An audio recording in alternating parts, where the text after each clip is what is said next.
चलिए अब हम लोग आगे का देख लेते हैं, जो कि है हमारा एक सेकंड रुकिए। हाँ, अब हम पढ़ेंगे आगे एसी थ्रू प्योर इंडक्टर। अब देखिए प्योर इंडक्टर क्या होता है, अगर आपको याद हो तो प्योर इंडक्टर क्या था, ऐसे करके मैंने अभी आपको स्टार्टिंग में बताया था कि ऐसे करके प्योर इंडक्टर होता है। और प्योर इंडक्टर में जो वोल्टेज होता है उसे हम लिखते हैं E equals to minus minus L d i upon d t, minus d L upon d t. ये हमने कहाँ पढ़ा है, ये हम लोगों ने पढ़ा है इलेक्ट्रोमैग्नेटिक इंडक्शन में। ये हम लोगों ने पढ़ा है इलेक्ट्रोमैग्नेटिक इंडक्शन में, ठीक है। तो मैं यहाँ पे लिख दूँ E equals to minus L d i upon d t, ये होता है इसका ईएमएफ। तो देखिए एक अल्टरनेटिंग वोल्टेज अप्लाइड कर रहे हैं हम लोग, ये इंडक्टर है और इस इंडक्टर में हमने क्या किया है, एक अल्टरनेटिंग वोल्टेज अप्लाई किया है। और इन इंडक्टर का इंडक्टेंस क्या है, एल। इस इंडक्टर का इंडक्टेंस क्या है, एल, ठीक है। और ऐसा सर्किट जिसमें सिर्फ और सिर्फ इंडक्टर हो। क्या आपको यहाँ पे रेजिस्टेंस दिखाई दे रहा है, ऐसा वाला नहीं दिखाई दे रहा है। तो ये एक ऐसा सर्किट है जिसमें सिर्फ और सिर्फ इंडक्टेंस है, इसलिए इसे हम कहते हैं प्योरली इंडक्टिव सर्किट। क्या कहते हैं, प्योरली इंडक्टिव सर्किट, ठीक है। आगे देखते हैं। अब हमें पता है, अभी तक यही पढ़ते आ रहे हैं कि E equals to E not sine omega T होता है, या फिर V equals to V not sine omega T होता है, जिसमें E होता है आपका instantaneous voltage, sorry EMF, E not होता है आपका पीक, और ओमेगा हो गया एंगुलर फ्रीक्वेंसी, वेयर टी हो गया आपका टाइम एट एन इंस्टेंट। अब देखते हैं, हमें मैंने अभी बताया कि इंड्यूस्ड ईएमएफ जो होता है, इंड्यूस्ड ईएमएफ जो होता है इंडक्टर का, वो दिया जाता है L minus L d i by d T से। और लेंज लॉ ने ये बात बोली थी, आपको अगर याद हो, अल्टरनेटिंग अगर आपने पढ़ा हुआ है इलेक्ट्रोमैग्नेटिक इंडक्शन, तो आपको ये बात याद होनी चाहिए कि लेंज लॉ ने बोला था कि ये जो ईएमएफ होता है, this will oppose the growth of the current in the circuit. ये आपको अपोज करेगा growth of the current in the circuit, अगर आपको इलेक्ट्रोमैग्नेटिक इंडक्शन वाली कहानी याद है तो। ठीक है, आगे देख लेते हैं। अब क्या है कि सिंस यहाँ पे हम लोग एज्यूम करेंगे कि कोई भी पोटेंशियल ड्रॉप नहीं हुआ है, कोई भी पोटेंशियल ड्रॉप नहीं हुआ है, तो हम लोग लिख सकते हैं टोटल पोटेंशियल कितना होगा, E equals to plus minus L d i by t equals to zero, क्योंकि यहाँ पे तो कोई भी पोटेंशियल ड्रॉप नहीं हुआ है। तो हम लोग ये लिख सकते हैं, और ये लिखने के बाद क्या होगा कि इसको उधर ले आइए, इसको क्या करेंगे, उधर ले आएंगे। उधर कैसे लेके आएंगे, ऐसे। अब हम लोग थोड़ा क्रॉस मल्टीप्लाई करेंगे, एल को नीचे ले आएंगे, तो what you will get d i by d t equals to E by L. अब देखो, जब भी d i by d t या कुछ भी दिखाई दे, डी शब्द दिखाई दे, तो आपको ये बात समझ जानी चाहिए कि यहाँ पे दो चीज में से एक चीज होने वाली है, या तो यहाँ डिफरेंशिएशन होगा या फिर यहाँ इंटीग्रेशन होगा, ठीक है। या तो यहाँ डिफरेंशिएशन होगा या फिर यहाँ इंटीग्रेशन होने वाला है। और ऑब्वियसली बात है, अल्टरनेटिंग करंट है तो मैक्सिमम टाइम आपको इंटीग्रेशन देखने को मिलता है। तो देखिए d i by d t equals to E naught by L है। अब आप बोलेंगे सर ये कैसे आया, ये कैसे आया, तो आपको मैं बता दूं, d i by d t आपने वहां पे लिखा है equals to E by L, but what is E, E equals to E not sine omega T होता है। तो इस ई के बदले हम लोग लिख लेंगे E not sine omega t, ये देखो, ठीक है। यहाँ पे क्या था, d i by d t equals to E by L था ना भाई, तो आप क्या करोगे, ई के बदले लिखोगे ई नॉट साइन ओमेगा टी, और यहाँ पे आ जाएगा एल, ठीक है। तो यहाँ पे आ गया d i by d t equals to ये वाली कहानी। अब आगे देखेंगे हम लोग, क्रॉस मल्टीप्लाई कर लेते हैं, डी टी को ऊपर भेज देते हैं और एल वगैरह को यहीं रहने देते हैं। क्यों डी टी को ऊपर भेजा, यहाँ पे ओमेगा टी है, साथ में डी टी लगा देंगे तो इंटीग्रेशन कर पाएंगे। अब इंटीग्रेट करेंगे बोथ साइड में, ये वाली कहानी आ गई। साइन ओमेगा टी का भी हम लोगों ने डिफरेंशिएशन देखा था जस्ट थोड़ी देर पहले। तो साइन ओमेगा टी का इंटीग्रेशन होता था minus cos omega T upon omega, ठीक है।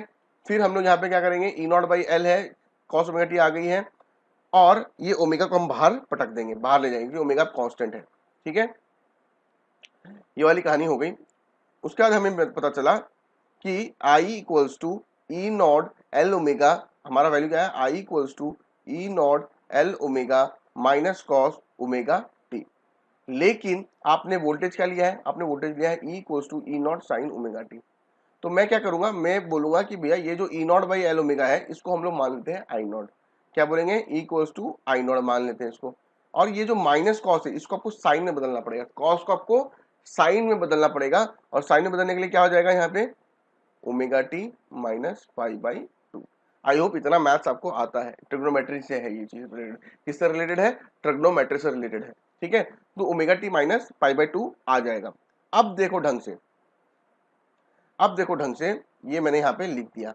अब आप देखो कि भैया आपने ई को तो लिया ई नॉट साइन ओमेगा टी, और यहाँ पे आ गया आई का वैल्यू ये वाला। अगर आपको याद हो रेजिस्टेंस वाले में क्या था, I equals to I naught sine omega t, और E equals to E not sine omega t. तो हमने कहा था दो both are in the same phase, क्योंकि यहाँ पे दोनों का एंगल थीटा जो था वो सेम था। लेकिन इस वाले केस में एक का थीटा है ओमेगा टी, लेकिन दूसरे का क्या है, omega t minus pi by to. इसका मतलब क्या होता है, देखो यहाँ पे लिखा हुआ है कि minus cos omega t equals to ये वाला चीज होता है। अब देखो, और आई नॉट के बदले वो लिखा। अब देखो फ्रॉम इक्वेशन 1 एंड 2 आपको क्या पता चलेगा कि ये जो डिफरेंस आ रहा है, जो फेज डिफरेंस आ रहा है between EMF of the current, ये कितना है, पाई बाई 2 का है। एक ओमेगा टी है, दूसरा ओमेगा टी में पाई बाई 2 कम है। देखो अगर मेरा मान लेते हैं ओमेगा टी की वैल्यू है 180 डिग्री, तो यहाँ पे क्या आएगा 180 माइनस पाई बाई 2 मतलब 90, यानी कि 90।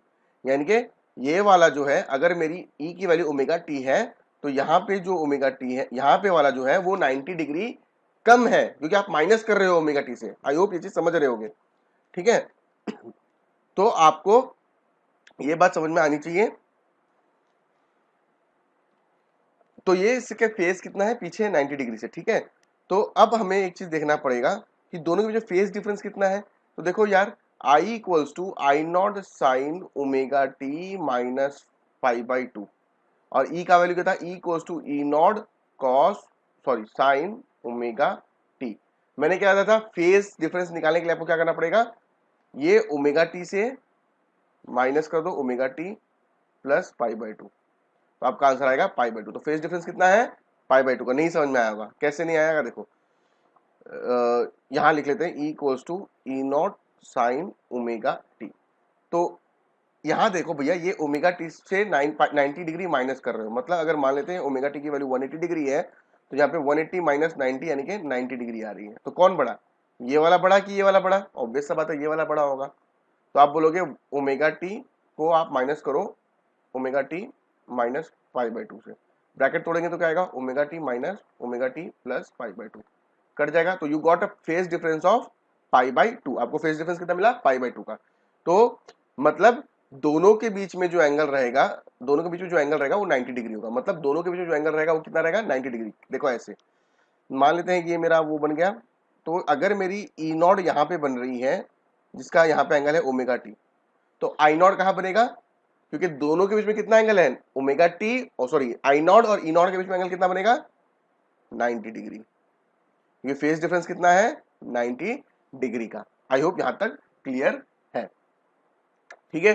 तो ये हो गया हमारा आई नॉट। अब देखते हैं आगे। अगर आपको उस तरह से, वो भी एक फेजर डायग्राम जो मैंने अभी जस्ट बना के दिखाया, ये भी एक तरह का फेजर डायग्राम है। अगर ये आपको बनाने बोले तो आपको इससे इस तरह बनाना है। अगर आप ई को यहां बना रहे हो तो आई को आपको यहां बनाना पड़ेगा, नीचे पीछे 90 डिग्री से, ठीक है। और आपको पता होना चाहिए कि करंट जो है वो वोल्टेज से कितना पीछे है, 90 डिग्री पीछे है। करंट पीछे है वोल्टेज से 90 डिग्री। तो आपको ये पूरा लिखना है, ठीक है। The current lags behind the EMI वगैरह वगैरह। ये चीज आई होप क्लियर हो गई होगी। अब हम पढ़ेंगे इंडक्टिव रिएक्टेंस के बारे में। इंडक्टिव रिएक्टेंस के बारे में क्या होता है, देखो जिस तरह से आप रेजिस्टेंस लगाते हो, और रेजिस्टेंस क्या करता है, करंट को रोक देता है, मतलब ऑब्स्टिकल प्रोड्यूस करता है, उसको मुश्किल करता है आगे जाने के लिए। उसी तरह से इंडक्टिव रिएक्टेंस होता है जो कि अपोजिशन ऑफर करता है किसको, करंट को। और इंडक्टर, इंडक्टिव मतलब इंडक्टर जो होता है वो जो रेजिस्टेंस देगा करंट को फ्लो करने से, इंडक्टर जो रेजिस्टेंस देगा करंट को फ्लो करने से, उसे हम कहते हैं इंडक्टिव रिएक्टेंस। अब आप बोलोगे इसका फॉर्मूला क्या होगा, तो देखो इसका फॉर्मूला क्या आएगा, ये वाला X L equals to omega L और ये 2 पाई एफ एल। अब आपके दिमाग में आ रहा होगा ये कहां से आया। तो देखो अभी हम लोगों ने जस्ट थोड़ी देर पहले अज्यूम किया था कि आई नॉट की वैल्यू जो होगी वो ई नॉट अपॉन एल ओमेगा होगी। आप देखिए, आपने अगर नोट डाउन किया है तो यहाँ पे एक वैल्यू लिया हम लोगों ने, I naught equals to E naught upon omega L omega. But I equals to क्या होता है, I equals to V by R होता है, यानी कि E equals to I naught equals to E naught by R हो जाएगा। अब ये भी आई नॉट बराबर है और ये भी आई नॉट बराबर है, तो हम लोग क्या लिखेंगे, E naught upon L omega equals to E naught upon R, ठीक है। तो जब आप इसको सॉल्व करोगे तो क्या आएगा, ई नॉट कट जाएगा and you will get R equals to L omega, ठीक है। R equals to L omega. अब आपको ये बात पता होना चाहिए कि यहाँ पे ये क्या है, ये रेजिस्टेंस है, लेकिन सिंस ये रेजिस्टेंस इंडक्टर की वजह से आ रहा है, सिंस ये रेजिस्टेंस इंडक्टर की वजह से आ रहा है, इसलिए हम कहते हैं इंडक्टिव रिएक्टेंस। क्या कहेंगे, इंडक्टिव रिएक्टेंस, ठीक है। कुछ कुछ इसको ऐसे भी करते हैं, जैसे यहाँ पे जो आर दिया हुआ है इसको आर नहीं लेके कुछ कुछ बुक्स में एक्सेल डायरेक्ट ले लेते हैं and then they solve it. तो उनका आता है सीधा E naught upon L omega equals to E naught upon XL, so they will get XL equals to L omega, ये वाला आ गया। बट ओमेगा का मतलब क्या होता है, 2 pi into F, 2 pi into F तो हमने लिख दिया 2 पाई एफ एल, ठीक है। ये बहुत ही इंपॉर्टेंट फॉर्मूला आता है, इसको नोट डाउन कर लीजिए, पॉज कीजिए, वीडियो को लिख लीजिए।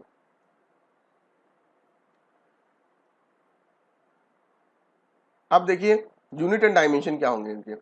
तो डायमेंशन इंडक्टिव रेजिस्टेंस का क्या होता है, same as that of the resistance, यानी कि